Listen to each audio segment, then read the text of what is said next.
जिस दिन मालिक स्वयं आए और हम किस भूल में भटक रहे थे, हमने कितने जन्म बर्बाद कर दिए इस काल की कैद में, और हमने कितनी यातनाएं सहन की। अब परमात्मा के दिए उस अध्यात्म ज्ञान के प्रकाश में आप जी को ये पता चलेगा कि हम कौन हैं, कहाँ से आए थे, हमें यहाँ कौन रोके हुए है, हमारा यह रहने का उद्देश्य क्या है।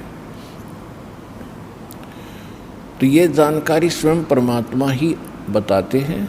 परमेश्वर के अतिरिक्त कोई कितना ही विद्वान अपने आप को समझता हो और चाहे कितना मैं ऋषि मान बैठा हो, और आम जीवों के लिए वो चाहे खुदा बना बैठा हो, लेकिन वास्तविकता से वो परिचित नहीं हो सकता, क्योंकि परमात्मा की रची हुई सृष्टि को परमात्मा ही बता सकता है।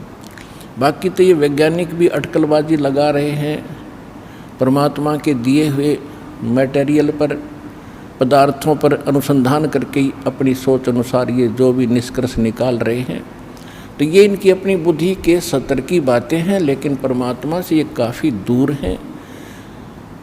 तो इसी प्रकार जितने भी महापुरुष, ऋषि, महर्षि, संत हुए हैं, जिन महापुरुषों को परमात्मा स्वयं आकर मिले हैं, उन्होंने तो सत्य कहा ही कहा है, लेकिन उनकी गिनती बहुत कम थी। वो संख्या में नाम मात्र रहे हैं, और काल के इस अज्ञान को फैलाने वालों की संख्या की कमी नहीं, करोड़ों और अरबों की संख्या में ये रहे हैं। तो कहने का भाव ये है कि आज आपको जो ये शुभ समागम प्राप्त हुआ है, परमेश्वर कबीर जी की असीम रजा समझ लेना आपके ऊपर। नहीं तो ये सारा संसार एक पेट के लिए, निर्वाह के लिए सुबह से लेकर शाम तक और रात्रि के समय उसी के चिंतन में सौपन आते हैं, उसी के चिंतन में सारा दिन व्यतीत करता है, और जो मिलना है वही मिलता है। क्योंकि सभी, प्रत्येक मानव चाहता है कि मेरे पास बड़ी कोठी हो, जो वर्तमान में एक बहुत बड़ी भूल लगी है मानव के। उसी आधार से सभी चाहते हैं कोठी हो, कार हो, बहुत बड़ा अच्छा व्यापार हो, लेकिन नहीं बन पा रहा। उसका कारण ये है कि अध्यात्म ज्ञान से परिचित ना होने से हम ये भूल गए हैं कि जो मस्तिष्क में लिखा है वही प्राप्त होगा। और यदि हम अपनी इस ओछी सोच से, दुर्बुद्धि के कारण हम अन्य कोई तरीका अपनाएंगे, कोई चोरी करेगा, कोई मिलावट करेगा, कोई रिश्वतखोरी करेगा, तो उसका दुष्परिणाम उसको भोगना पड़ेगा, और पैसा रहेगा नहीं, क्योंकि उसकी किस्मत में वो है नहीं। उसका कारण कुछ भी बनो, कोई चोरी हो जावे, कोई बालक घर का सदस्य रोगी हो जावे जिसमें लाखों रुपए लग जावे, या कोई और अन्य हानि हो करके पैसा वहीं उतना ही रहेगा जो उसके मस्तिष्क में लिखा है, और जो अन्य तरीके से, अव्यवहारिक तरीके से जो धन कमाएगा, उसके इकट्ठा करने में, संग्रह करने में जो पाप इकट्ठे हुए हैं, वो उसके पास शेष रह जाएंगे, वो पैसा नहीं रहेगा। ये आप सोच लेना। यदि इस भक्ति मार्ग पर आपने आगे चलना है, परमात्मा के विधान पर कदम पे कदम रख के चलना, फिर आप देखना आपको कितनी सफलता मिलेगी। आपका घर सुखी, आपका शरीर सुखी, आपकी सर्व मनोकामना जो जायज होंगी, जो भगवान उचित समझेगा, वह सब पूर्ण होंगी। ये निश्चिंत होकर इस भक्ति पर लगे रहना। आज का जो समागम है, ये परमात्मा के उस प्रगट दिवस के उपलक्ष्य में है, जो परमेश्वर स्वयं सतलोक से चलकर आते हैं। सहशरीर आते हैं भगवान, और सहशरीर फिर पूरा काम अपना करके वो सहशरीर चले जाते हैं। आज तक हमें कोई ये क्लियर करने वाला नहीं था, स्पष्ट नहीं कर पाया कि परमात्मा कौन है, कैसा है, कहाँ रहता है, उसके पाने की विधि क्या है, वो कैसे मिलता है, और जो विधि बताई जा रही है उसका प्रमाण कहाँ है कि उस साधना और विधि से किसी को वो स्थान प्राप्त हुआ हो जिसकी हमें आवश्यकता है। तो ये अभी तक बहुत बड़ी पहेली बनी हुई थी, तो अब परमात्मा ने स्वयं आकर ये सुलझाई है। वैसे तो परमात्मा परमेश्वर कबीर जी चारों युगों में आते हैं। सतयुग में सत सुकृत कह टेरा, त्रेता नाम मुनींद्र मेरा, द्वापर में करुणा में कहाया, कलयुग नाम कबीर दराया। चारों युग में संत पुकारे, और कूक कहा हम हेल रे, हीरे माणक मोती बरसे, ये जग चुगता ढेल रे। परमेश्वर कबीर जी बता रहे हैं कि मैं चारों युगों में आया हूँ। सतयुग के अंदर मेरा सत्सुकृत नाम प्रसिद्ध रहा। त्रेता में मुनिंद्र ऋषि के नाम से परमात्मा कबीर जी प्रसिद्ध रहे पूरे युग में। द्वापर में उनका करुणा में नाम रहा, और कलयुग में उस परमात्मा का वास्तविक जो नाम है कबीर साहब, कबीर देव, अल्लाहु अकबर, ये पूरे कलयुग में यही रहेगा। वैसे प्रत्येक युग में परमात्मा अन्य रूपांतर करके भी आते रहते हैं, साधु संत का रूप बनाकर कहीं भी प्रकट हो जाते हैं। कुछ समय वहाँ रहकर अपनी प्यारी आत्माओं को सच्चा ज्ञान भक्ति दृढ़ करके वो फिर वहाँ से अदृश्य हो जाते हैं। फिर वो भक्त, वो संत जिनको भगवान मिलते हैं सीधे वो अपने से परिचित कराकर वापस छोड़ते हैं। वो संत भी उस परमात्मा के आँखों देखा गुणगान, उसकी महिमा का वर्णन किया करते हैं। आज आप जी को इस समागम के दौरान अधिकतर परमेश्वर कबीर जी की ही जानकारी दी जाएगी। वो परमात्मा कौन है, कैसा है, कहाँ रहता है, किसने देखा है। और एक आम कहावत है अपने हिंदुस्तान के अंदर, कोई व्यक्ति कुछ बात कह रहा होता है तो उसको कहते हैं आप कौन से भगवान से मिलकर आए हो जो ऐसी बड़ी बड़ी बातें कर रहे हो। आप जी को उन महापुरुषों के प्रमाण दिए जाएंगे जो भगवान से मिलकर आए हैं। इसको हम मानते हैं कि जो भगवान से मिलकर आया है वो सच्ची कहता है।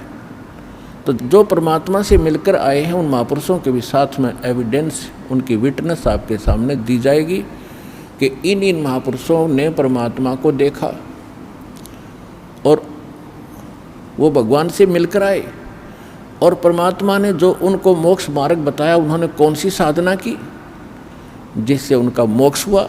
तो उसी साधना से, उसी भक्ति से आप और हम सभी का मोक्ष संभव है, इति सिद्धम। तो इस सत्संग के दौरान आप जी को ये सभी प्रमाण प्रस्तुत किए जाएंगे। सौभाग्य आपका, आप जी को ये सत्यनारायण कथा सुनने को सुलभ हुई। आज तक हमने ये पता नहीं था सत्यनारायण है कौन। सत्यनारायण, सत्य माने जिसका नाश कभी ना हो, अविनाशी। नारायण मीन जो जल के ऊपर, नार माने जल, आयन माने आने वाला, यानी जो जल पर आकर विराजमान होने वाला। वो कौन? वो परमात्मा है। इसलिए नारायण, नारायण यानी परमात्मा। परमात्मा की एक महिमा है कि वो सतलोक से चलकर आता है और जल के ऊपर कमल के फूल पर आकर वो निवास करता है, जिस कारण से उसको नारायण कहते हैं। और हमने इस नारायण की उपमा लगा रखी थी सतगुण विष्णु जी के ऊपर। सतगुण विष्णु जी जो है, इसको हम सत्यनारायण मानते थे। ये हमारे नकली गुरु अज्ञानी हमें मिसगाइड किए हुए थे। एक पीतल को हमें सोना बता रहे थे। कितना दुर्भाग्य रहा हमारा और हमारे पूर्वजों ने कितना विश्वास किया इन मूर्खों पे, जिन्हें कह कह का पता नहीं अध्यात्म मार्ग। तो हमें अब सत्यनारायण का पता चला है कि कौन है वो सत्यनारायण, वो अविनाशी परमात्मा कौन है, तो उसकी जानकारी आपको बताई जाएगी। परमात्मा चारों युगों में आते हैं। सतयुग में सत्सुकृत नाम से परमेश्वर आए थे और एक सरोवर के अंदर कमल के फूल के ऊपर आकर शिशु रूप धारण करके उन्होंने निवास किया था। वहाँ से एक विद्याधर नाम के ब्राह्मण और उनकी पत्नी दीपिका, वो उस रास्ते से आ रहे थे जिस सरोवर में परमात्मा विराजमान थे। दोनों निसंतान थे। आयु लगभग 60-65 साल की हो चुकी थी, क्योंकि सतयुग में आयु लाखों वर्ष की होती थी। तो तब तक उनको कोई संतान प्राप्ति नहीं थी। वो सरोवर के शुद्ध जल को पीने के लिए उसके अंदर निकट पहुँचे तो बच्चे को पाया, घर ले आए। उन्होंने उसको पाला पोसा और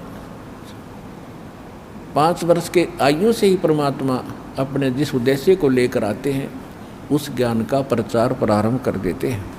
सतयुग में परमेश्वर ने 5 वर्ष की आयु में एक मनु नाम के एक ऋषि थे, मनु, स्वयंभू मनु बोलते हैं उनको, और उनके विषय में कहा जाता था कि बड़े विद्वान पुरुष थे, वेदों के बड़े ज्ञाता थे। परमात्मा की उनके साथ चर्चा हुई तो परमेश्वर ने कहा क्या कि मनु जी, परमात्मा कौन है, कैसा है। उनकी तो यही कहते हैं आगे पाछे नीम तले, इनकी वही बुद्धि सेट होती थी कि श्री विष्णु जी जो हैं ये सुप्रीम पावर हैं और यही परमात्मा है, अजरो अमर हैं, यही 3 रूप धारण करके ब्रह्मा रूप बनाकर सृष्टि उत्पत्ति करते हैं, विष्णु रूप बना करके ये सतिथि बनाते हैं, पालन पोषण करते हैं, शिव रूप धारण करके सबका विनाश करते हैं। और ये भी कहा करते थे कि अविनाशी हैं, अजरो अमर हैं। फिर उनसे पूछा जाता था कि परमात्मा मूलभूत रूप में कैसे हैं, तो कहा करते वो तो निराकार हैं, वो दिखाई थोड़ी देते हैं। समाधि लगाते हैं तो केवल परमात्मा का प्रकाश दिखाई देता है। और समाधि दशा में हमने देखा है श्री विष्णु जी ही हमें दर्शन देते हैं। ये काल कैसे छल करता है कि जैसे श्री ब्रह्मा जी, श्री विष्णु जी, श्री शिव जी ये तो सगुण देवता हैं, इनके सामने रहते हैं, ऋषियों के सामने खूब प्रकट होते हैं, इनको सब मालूम है क्योंकि इनकी दिव्य दृष्टि काम करती होती थी। सतयुग त्रेता कुछ द्वापर तक भी दिव्य दृष्टि ऐसा होता जैसे हम अपने घर बैठे चैनल में टीवी के अंदर, और यदि कहीं पर भी कोई कार्यक्रम हो रहा हो, किसी जैसे पार्लियामेंट के अंदर कोई सेशन चलता है तो मीडिया वाले डायरेक्ट दिखा देते हैं, तो हम घर बैठे देख लेते। ऐसे उनकी दिव्य दृष्टि होती थी, उन भगवानों को वहाँ बैठा भी देख लेते थे, कहाँ क्या कार्य कर रहे हैं, कैसे रह रहे। वो सामने भी होते थे। जब समाधि ये लगाने की चेष्टा करते थे तो ये काल क्या करता है, किसी को तो विष्णु जी के रूप में दर्शन दे देता है तो विष्णु का पुजारी हो जाता है, गुण गाता फिरता है कि हमने जान दिया, देख लिया, ये अपने आप को छुपाए हुए हैं श्री विष्णु जी जो सगुण देवता है, 3 देवताओं में से ये सर्वशक्तिमान है, सर्वेश्वर है। हमने समाधि दशा में इसके दर्शन हुए। किसी को ब्रह्मा जी के रूप में दर्शन दे देता है, वो ब्रह्मा के गुण गाता है, ब्रह्मा सर्वशक्तिमान है, ये सब के मालिक है, सतिथि उत्पत्ति संहार यही करते हैं। किसी को शंकर के रूप में दर्शन दे देता जब ये समाधि के डले ढोते। इस प्रकार इनको भ्रमित ज्ञान प्राप्त रहा है। तो परमात्मा कहा करते थे क्या आप वेदों को मानते हैं? अरे वाह, वेदों को कौन नहीं मानेगा, मनु जी का उत्तर होता था। तो परमात्मा उनको कहा करते थे कि ऋग्वेद मंडल नंबर 9 और सूक्त 86 मंत्र 26-27 में देखिएगा, वो परमात्मा सतलोक में रहता है, वहाँ से सह शरीर आता, चल कर आता, अच्छी आत्माओं को मिलता है। लेकिन कहते हैं राज तजना सहज है, सहज त्रिया का ने, मान बढ़ाई ईर्षा दुर्लभ तजना ये। राज्य भी त्याग सकता है इंसान और अपनी स्त्री का मोह भी त्याग सकता है, लेकिन मान बढ़ाई और ईर्षा को नहीं छोड़ सकता। और मान बढ़ाई ईर्षा छोड़े बिना भगवान नहीं मिल सकते।